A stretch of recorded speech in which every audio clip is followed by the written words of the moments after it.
안녕하세요. 오늘은 제가 애플 생태계를 벗어나지 못하는 이유 중 하나인 에어드롭에 대한 이야기를 해보도록 하겠습니다.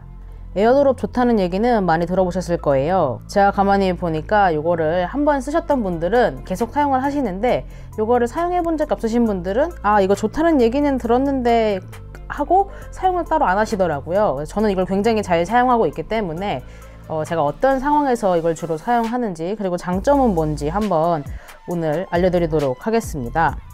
먼저 저는 일단 아이패드, 아이폰, 맥북 모두 사용하고 있기 때문에 최적의 공유 환경을 가졌다고 말할 수 있는데요. 제가 가장 많이 쓰는 경우는 아이폰에서 찍은 사진을 맥북 혹은 아이패드로 보낼 때, 그리고 맥북에서 작업한 사진을 아이폰으로 보낼 때입니다. 특히나 제가 유튜브를 시작한 이후에는 이제 아이폰으로도 영상을 촬영하는 경우가 많아요. 꼭 메인 영상을 촬영하지 않더라도 영상 중간중간에 넣을 이런 소스들을 이렇게 촬영을 하곤 하는데요. 이런 짧은 영상들을 맥북으로 보내서 이제 클립으로 사용을 할 때 선을 일일이 연결하면 귀찮잖아요. 그래서 이럴 때 여기 화살표 버튼을 누르고, 여기 이제 제가 뜨죠. 아이패드도 지금 다 켜놨기 때문에 아이패드도 뜨고 맥북 프로도 뜨는데요. 이렇게 해서 맥북 프로에 누르면 굉장히 빠른 시간 내에 이렇게 전송이 되었습니다. 이럴 때 굉장히 많이 사용을 하고요. 그리고 제가 또 인스타 사진 계정을 운영하잖아요. 사진을 이제 주로 라이트룸을 이용해서 맥북에서 작업을 하기 때문에 익스포트도 맥북에다가 하는데요. 예를 들면 최근에 이걸 이제 아이폰으로 보내서 인스타에 업로드를 해야 되잖아요. 이런 사진들을 에어드롭에다가 이렇게 아이폰 붙여넣기를 하면 이렇게 바로 전송이 되죠. 이렇게 빠른 속도로 주고받는 걸 할 수가 있어요. 그래서 요럴 때 굉장히 많이 사용을 하고요. 나름 이제 팁을 드리면, 이제 아이폰으로 찍은 영상을 이제 맥북으로 옮길 때 영상 하나가 큰 거는 상관이 없는데 여러 개의 영상을 한꺼번에 보내면 가끔 에러가 나는 경우가 있더라고요. 그래서 좀 많은 개수의 파일을 보낼 때 좀 끊어서 보내는 것도 좀 방법인 것 같습니다. 그렇게 하는 걸 좀 추천드려요. 저는 정말 많은 양을 보낼 때가 가끔 있어요. 그럴 때는 저는 그냥 유선 연결을 하긴 하는데, 몇 개 안 되는 파일을 주고받을 때는 굉장히 편리하거든요. 그래서 맥으로 보낼 때가 아니어도 제가 요즘 가끔 이제 아이패드 루마 퓨전이나 이런 거를 시도해보고 있는데, 그런 걸로 편집할 때도 이제 아이폰으로 찍은 소스를 아이패드로 보낼 때도 똑같이 이렇게 에어드롭을 이용해서 보내고 있습니다. 그리고 그 다음으로 많이 쓰는 거는 이제 링크를 보낼 때 많이 사용해요.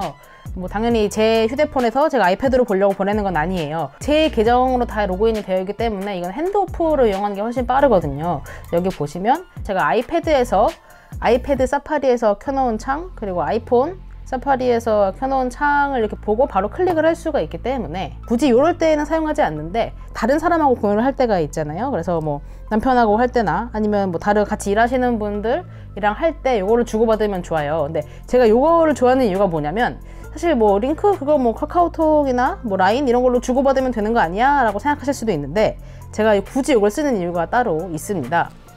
카톡으로 이렇게 보내게 되면, 카톡으로 이렇게 링크를 공유하게 되면 이 링크를 클릭하잖아요. 그러면 카톡 내에 있는 브라우저에서 이게 열리게 돼요. 저는 이거를 좀 안 좋아하는 편이에요. 왜냐하면 이런 식으로 이제 웹서핑을 하다 보면 로그인을 해야 될 경우도 있는데, 그럴 때 키체인이 작동하지 않는 경우도 있고, 또 제가 봤던 기록이 안 남는 경우도 있고, 아무튼 여러모로 불편하기 때문에 저는 사파리로 보고 싶어서 이 링크 공유를 많이 합니다.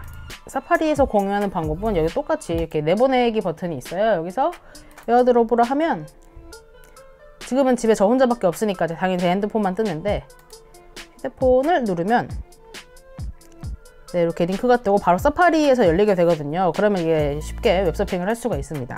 그래서 저는 이거를 좋아합니다. 그리고 이 외의 경우에는 아주 흔한 경우는 아닌데 파일 같은 것도 주고받을 수가 있거든요. 예를 들면 PDF 같은 경우도 똑같이 에어드롭으로 보낼 수가 있는데요. 에어드롭으로 이렇게 보내면 사진 영상이 아닌 거는 이렇게 어떤 걸로 열지 화면이 떠요. 그래서 이때 제가 자주 쓰는 PDF 뷰어 요거를 누르면 여기서 바로 이렇게 볼 수가 있습니다. 인보이스를 자주 쓰진 않지만 아무튼 가끔 쓸 때 역시나 꿀 기능으로 사용을 하고 있습니다. 그래서 저는 이렇게 좀 에어드롭을 사용하고 있고요. 좀 불편할 때도 있는데, 물론 요즘 굉장히 나아져서 이런 경우가 잘 없는데, 에어드롭을 키면은 주변에 내가 보여야 되잖아요. 근데 가끔 안 잡히는 경우가 있어요.